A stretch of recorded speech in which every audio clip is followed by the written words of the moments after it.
Good afternoon, and thank you for joining this webinar. My name is Stefan from the Restina Foundation in Luxembourg, and I work for Eduroam Research and Development. Today we'll talk about easy and secure Eduroam setup using the Eduroam Configuration Assistant tool, or as we call it, Eduroam CAT.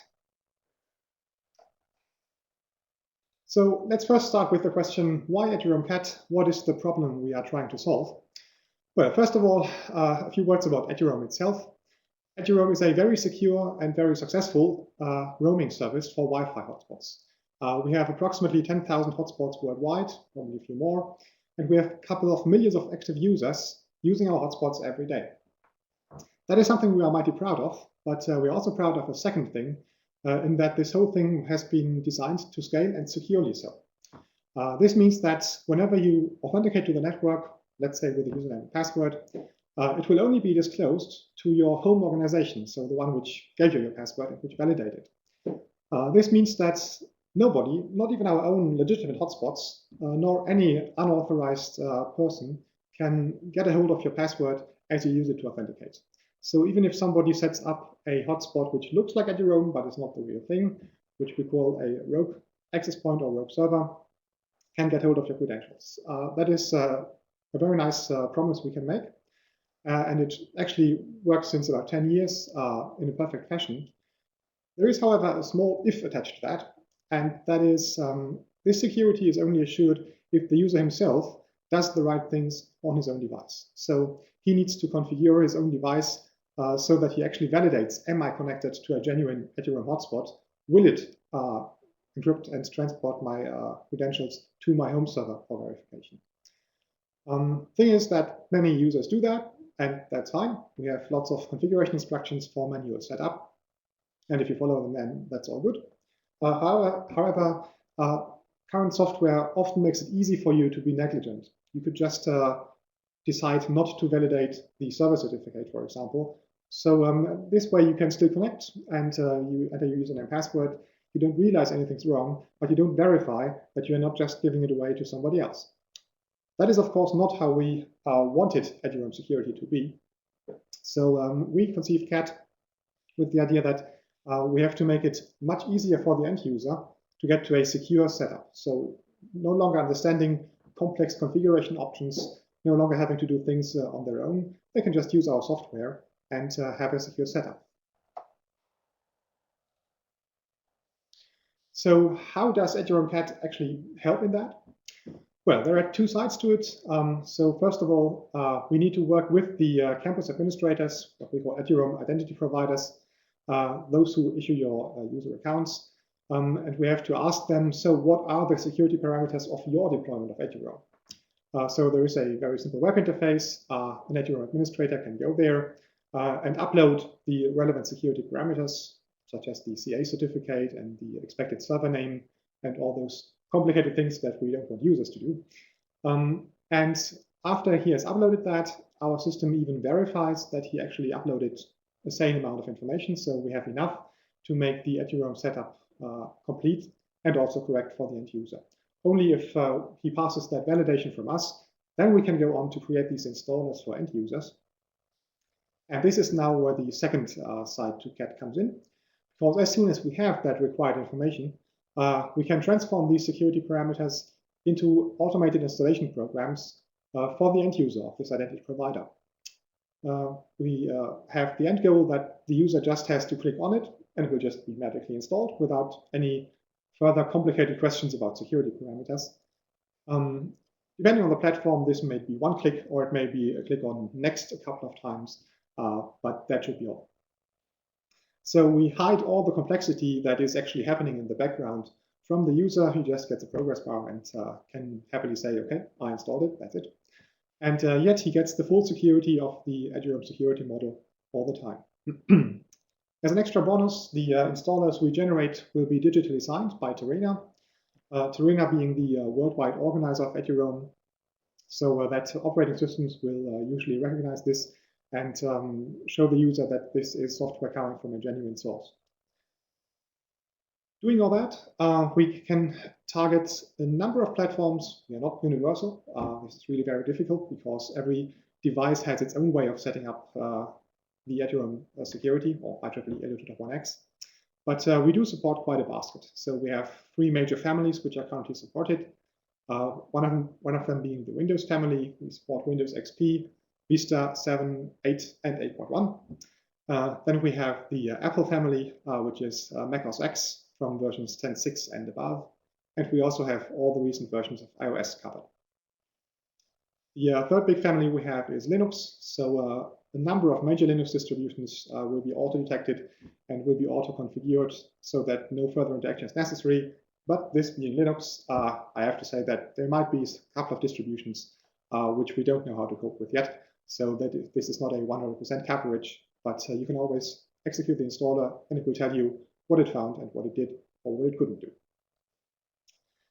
Finally, the installers are available in many languages. We have a big team of translators which have translated our installers and the web interface into really numerous languages. So if you're an identity provider in a country and you have a user whose native language is a different one, even if you don't speak it, never mind.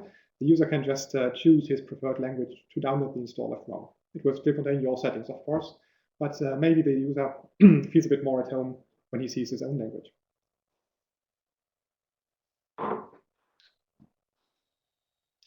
So that's basically all I want to put on the slide deck here, because nothing's better than seeing things in real life.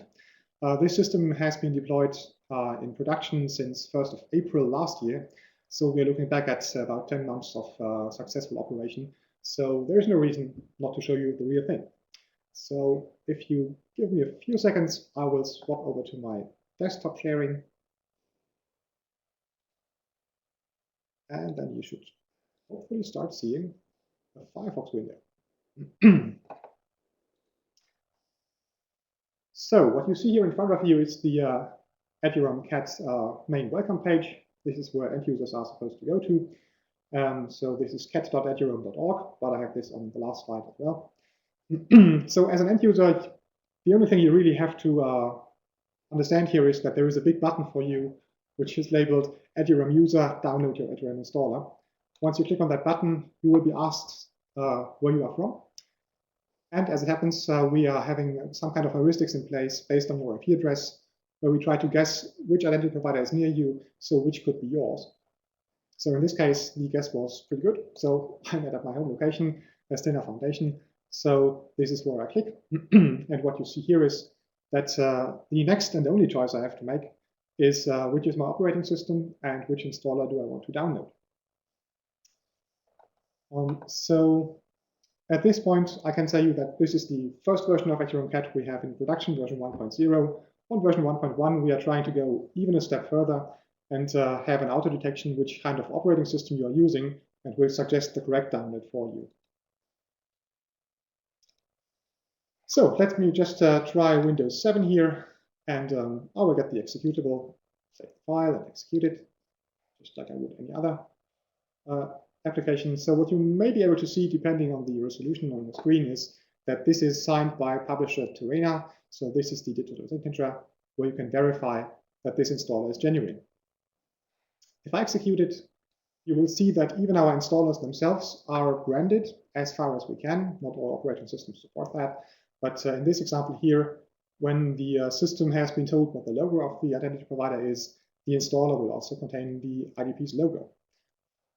So installation is basically very straightforward. There is one warning coming up always that this installer will only work for you if you're really a client or customer of this identity provider, because all the security settings are in this file and they are specific to this identity provider.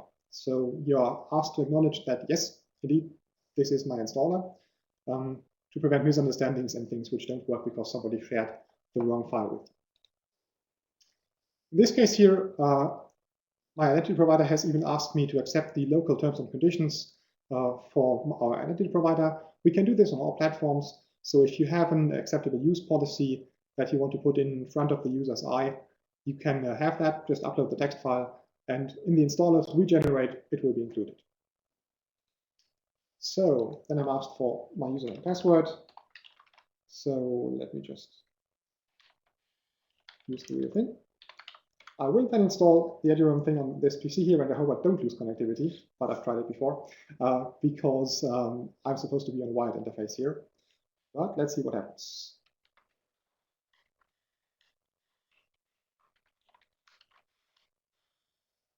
Okay. So what you're seeing here is that the CA certificates get installed, all the Eduroam things get set up, and the user doesn't have to understand it. He just has to wait for it, and basically it says, right, this is it. Your system is now ready. And if I'm still connected, I'm still on the wired interface, which is good, because then we can continue the webinar. So this is just how the end user sees the system. We try to keep it as simple as possible. So this is basically it for the end user. Just in case you are an Eduroam administrator and you wonder, so how does the other side of this look? Of course, I've prepared that as well. So let me get back to the start page and actually log in as an admin. So this is going to take a few seconds. As soon as you're logged in, so I'm administering one single IDP. As it happens, this is the one I showed you, Stinger Foundation. And when I do this, when I click on this, here you see what you can configure as an identity provider. Basically, it's about the name. You can upload your logo.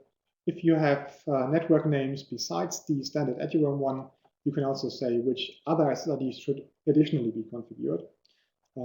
We don't use that very often, but there are cases where it's necessary, and then it can be done.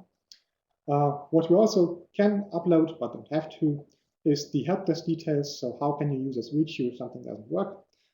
We try to include this information on the download interface and in all of our installers, if it is at all possible.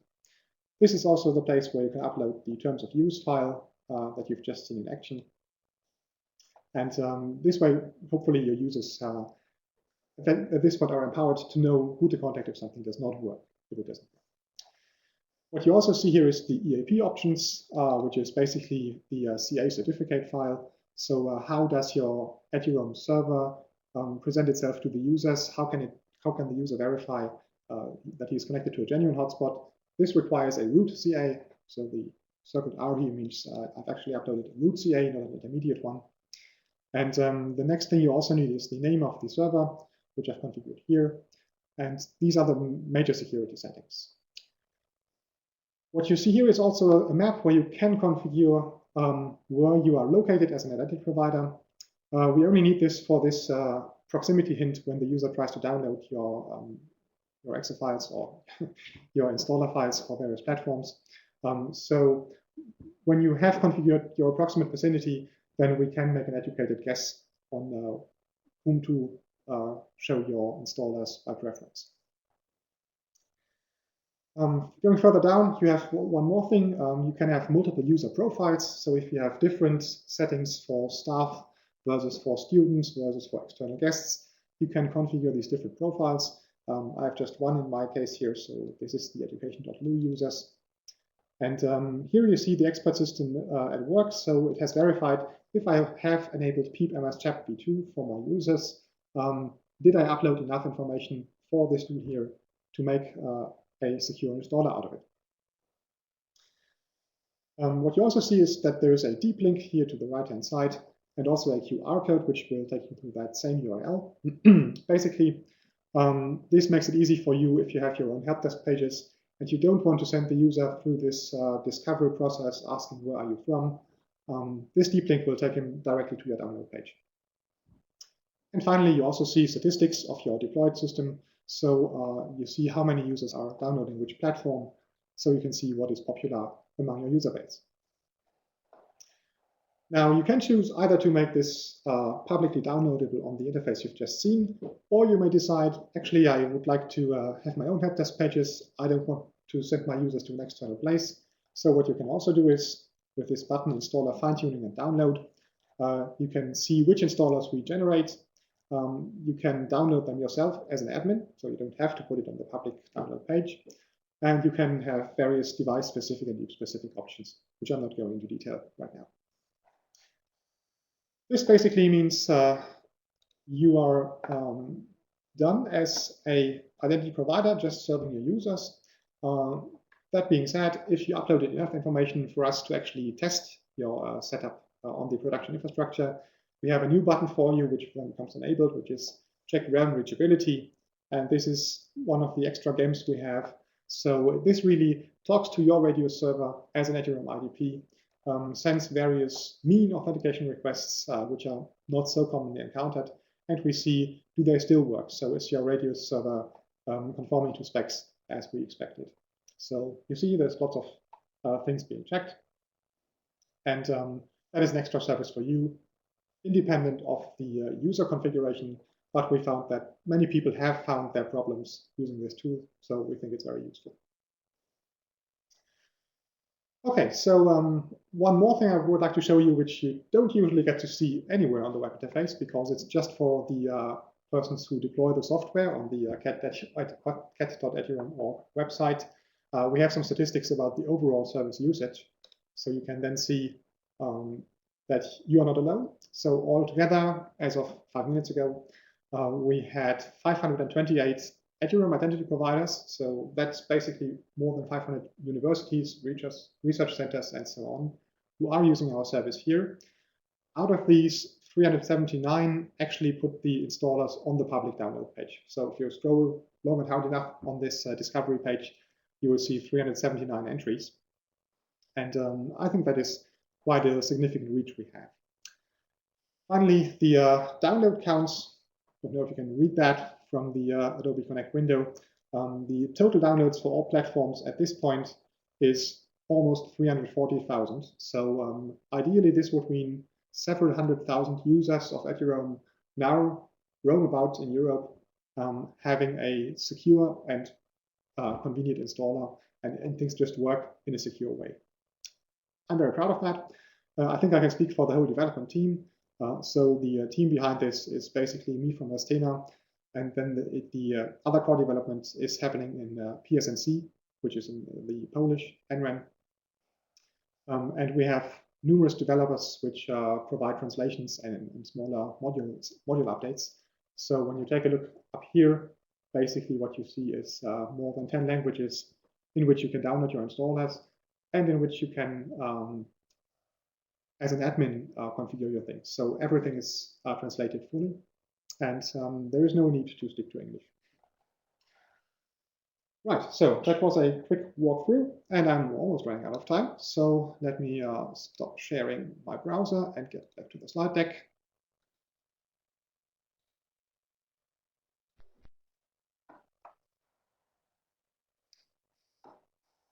So the last remaining question is probably, if you are listening to this and you are not on this system yet, the question would be, so how do I sign up? Well, the thing is, this software is, or this deployment of the software is invitation only, for the simple reason that which creates digitally signed installers with a code signing certificate. This is quite serious business. We can't just let everybody create their own Excel files for Windows and then for other platforms with a digital signature. So if you are an Eduroam identity provider, you should contact your, what we call the Eduroam National Roaming Operator, which is usually the National Research and Education Network, and request access to their system. They will know how to give it to you. And at some point, they will send you a one-time authorization token with a login inside. At this point, you have to authenticate. You didn't see that in my demo because I was logged in. You can log in with the Worldwide Education Federation Edugain. If you've never heard of Edugain and you don't have an access there, don't despair. You don't have to have that. You can also log in using a random social provider like Google or Facebook ID. So long as you have some kind of having a username and password someplace which we recognize as being usable in the system, then you can log in with any of those.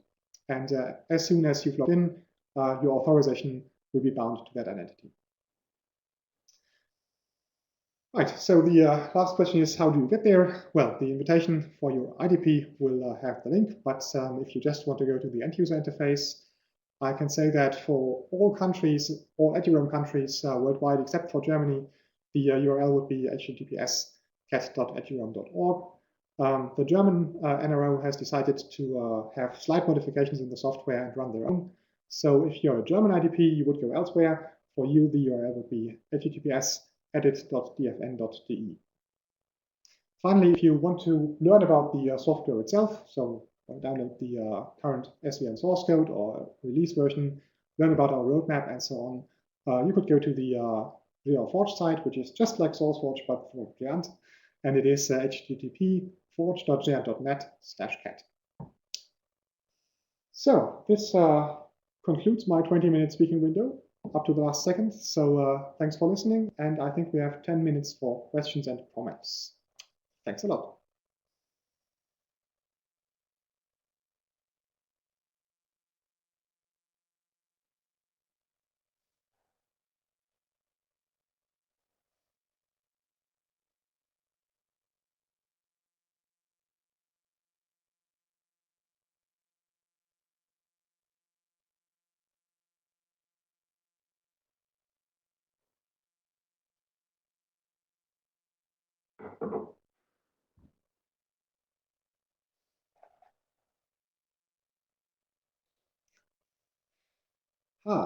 So I see the first question, which is probably our number one frequently asked question.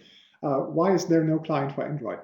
Well, Android is a long and sad story, basically, not just for CAT, but for everybody doing enterprise Wi-Fi authentication. The Android API and Android user interface in versions prior to 4.3 just was not able to configure enterprise Wi-Fi correctly. So many of the vital security parameters just couldn't be configured on the device at all, unless you rooted it and basically filled it with config files by hand on the file system, which is of course not acceptable. So up until versions before 4.3, we decided that we can't with good heart say that we want to support this on our portal here, because we would be advocating non-secure setups. This has changed, however, with the API level 18 of Android, which is the release version 4.3 and above. The user interface still doesn't support all the security parameters. It still lacks the server name configuration, but the API at least can configure this automatically. So what we're currently working on is an app for the Android operating system, which will work on 4.3 and above, and it will be able to consume config files just like the other operating systems here. So Android is coming, but don't have too much hope for versions before 4.3. I think all hope is lost on them.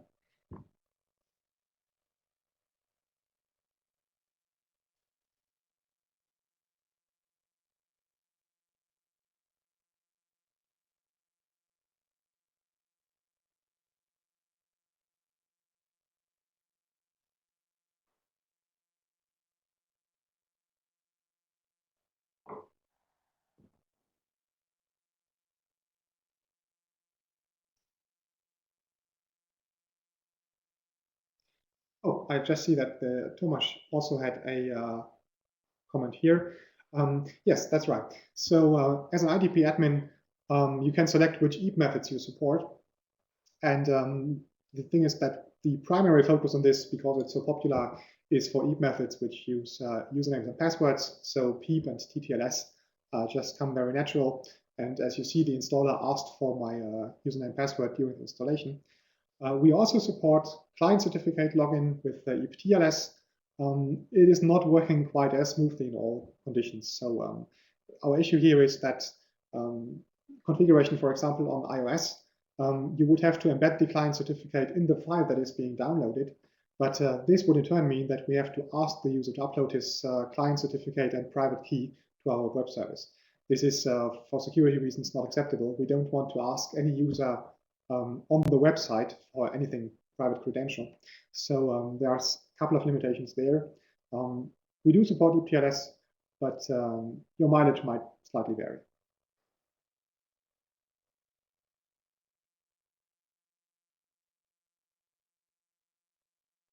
Oh, and Anders asks if PWD is supported.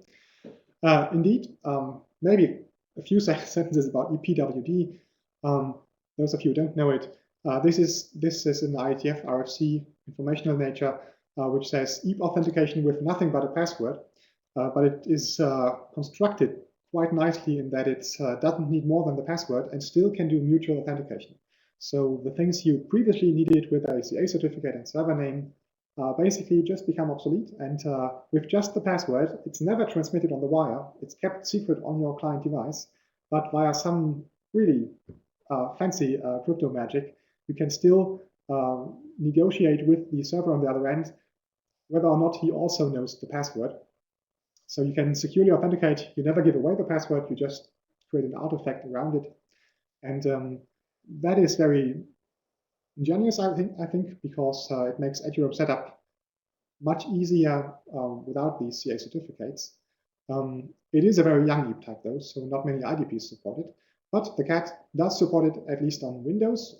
So for Windows, the installer will just install an auxiliary program which does EPWD, and then we can use that, no problem at all. We also have plans for the Linux support for EPWD. As usually on Linux, it's a bit more complicated because depending on which version of the backend software, those of you who know it's WPA supplicant, depending on which version you have of that, either it will work or not, but that is at some point beyond our control. And for iOS, I can only say we support EPWD as soon as Apple, in their wisdom, decides to implement support for that, because we don't have access to the intimate details of this system.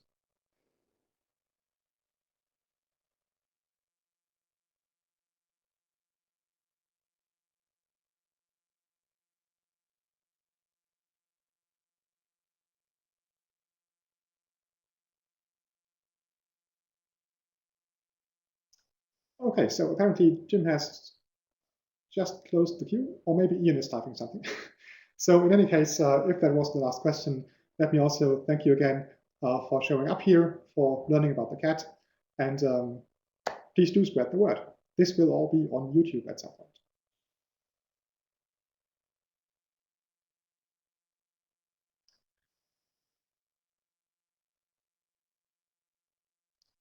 Okay, goodbye.